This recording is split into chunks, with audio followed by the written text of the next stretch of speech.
All right, guys, I've been meaning to talk about this for a while. This is the case of Kamarainba. The Court of Appeal has issued a notice that the appeal of Mohamed Kamarainba Mansari versus the state will come up for hearing on Thursday, 20th February 2025 at 10 a.m. Law Courts Building in Freetown. The notice has been served on the state and lawyers representing the accused. So this was put out on the 17th. I've been meaning to talk. The time is of essence. I've said it earlier, nobody begged President Julius Maada Bio to come in governance, to run for president. He spent 22 months going around this country to say, I'm going to fix things. I'm bringing a new direction. And this direction is a lost direction. You see, this is the whole thing about Kamarainba's case being called up again. I mean, you all know Mohamed Kamarainba at this point. You know, he's a very staunch political figure. And then, of course, they know it's not possible to get hold of Kamarainba, and they put this out yesterday, the 20th. The Court of Appeal has issued bench warrants for Shorty Aisha Baby Mansari of number 7 Talker Drive, Maje Town, and appellant convict Mohamed Kamarainba, for failing to appear before the court. AJM Bokari Esquire represented the state. Matter adjourned to Thursday, 27th February 2025. And that was a comment at the bottom there, by a brother called the Brain at Work. Sierra Leoneans, this is very sad for our nation. And this continues to expose the SLPP regime, the junta regime.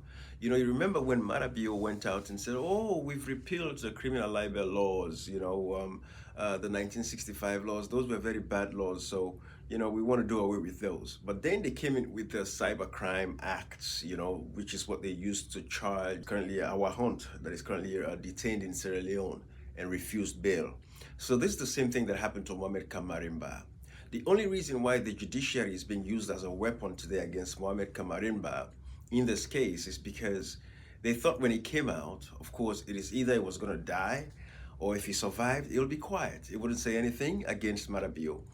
Because I'm not going to go into the case of what happened as far as they said he raped. He has denied outrightly, he has denied the whole thing, said he never had anything to do with that lady. We've heard all kinds of stories, so I'm not going into all of that, because I don't want to be judgmental here, right? I don't have all the facts in front of me. And I don't think the state actually presented the facts, because if they did present the fact, they would not have released Kamarainba on a compassionate bail. But the judiciary is being used as a weapon today in Sierra Leone, and this is for the International Criminal Court as well.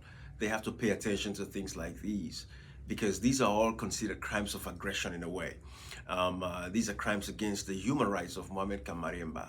Just because it came out, he started talking about the drug situation with Bos Boleos, Jos Leidekers, who everybody knows the world wants because he's a dangerous drug criminal.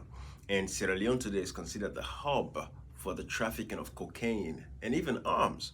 So Los Leidekers, for you guys that don't know, is actually dating the daughter of the president, the illegal president of Sierra Leone, Julius Maada Bio, at this point in time. So the Dutch government has asked for his extradition. And the police, they say, we don't know where he's at. Oh, matter of fact, he's Omar Sharif. We don't know him for the name Joseph Leidekers. It's all a scam, They know where this guy is. They see this guy. They know he's supplying and taking care of their government. He's providing everything for their government at this point in time. So he's being protected at the highest office of the land, which is the presidency itself. But because Mohamed Kamarainba came out and, exposed, brought this matter to light, and that is the only reason why the judiciary has thought it fit to call him again, using the judiciary as a weapon to keep people silent. So they gave him a compassionate bail so that they hang that. It's hanged, waiting to see what he's going to do. And now that he's doing what they don't want him to do, because they want everybody to be quiet, they don't want nobody to come after them and talk about the ills of the government. They're lucky. This guy came out, did not even talk about the stolen elections, the June 24th, 2023 elections. He did not even pay attention to that. All he paid attention to was the drug.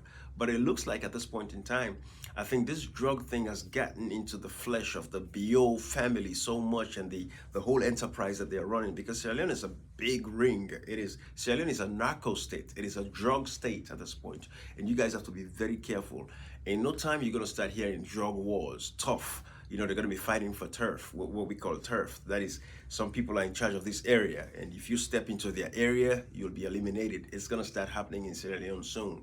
But hopefully, that wouldn't happen if only the international community would come together and get rid of Marabio and install the rightful winner of the June 24th, 2023 elections. Everybody knows the election was stolen. Marabio is sitting there illegally occupying offices because they've built these networks, and it's so hard for them to leave, because if they leave, all of these networks are going to be exposed and they're going to lose so much money. That is why they continue to hold on to power. And we're asking people, we're begging everybody, the international partners, this man is going to continue to hold on to power illegally. The African Union is not going to do anything about it. The ECOWAS is not going to do anything about it. The United Nations, they're not going to do anything about it. At some point, maybe the people of Sierra Leone would rise up and take action. Maybe that would be the only thing that would free Sierra Leone from the clutches of oppression that it is going through right now. But I want to share this with you so everybody understands the why. The only reason why they're calling Mohamed Kamarainba again and have this whole thing with rape. If this man was convicted of rape, there's no way you should give him a compassionate bail. If you're sure you have all the evidence to prove that he raped somebody, the evidence should bear. He should go to jail and serve his time in jail. It should be accorded the kind of health care he deserves, but they should not have released him to come overseas, But they know that, okay, if we let him go, if he's quiet, nobody's going to say anything. If this man had remained, Kamarainba had remained quiet, nobody would have said anything about it. But because he came out and he's talking, he's advocating, he's engaging in the, current affairs, things that are happening in Sierra Leone, that is the only reason why they're going after him. I just wanted to touch on that, but this is what the judiciary is for. It's a weapon. The judiciary system should not be vengeful. Everybody should be treated fairly and equally under the law. Today, Lyticus is in Sierra Leone. They have him, but instead of them just arresting this man and extraditing him, they're playing games, but they can come and chase Mohamed Kamarainba, who is thousands of miles away. And the man who's a criminal in front of their nose is with the president's daughter. Shame on these guys. Bye-bye, everybody.